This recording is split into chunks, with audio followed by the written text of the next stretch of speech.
سماح من دلعي مطبخك ونزولها فيديو عن حياة الريف والتدخل في الخصوصيات.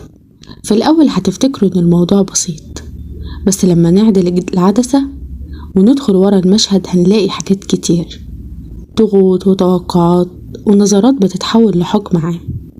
هل سماح بتبالغ؟ ده اللي هنعرفه. سماح دلعي مطبخك طلعت بفيديو جديد قالت إنها عايشة في ريف مؤذي. والله الريف نفسه اتفاجئ وقال هو أنا عملت إيه؟ سماح طالعة بتتكلم عن تدخل الناس اللي حواليها واللي كل يوم داخلين خارجين في حياتها كأنها مسلسل تركي، والكارثة إنهم فاكرين نفسهم كتاب السيناريو.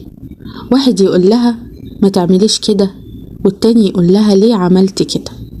يا جماعة حد يفهم الناس دي إن حياة سماح مش لجنة تحكيم. تخيل معايا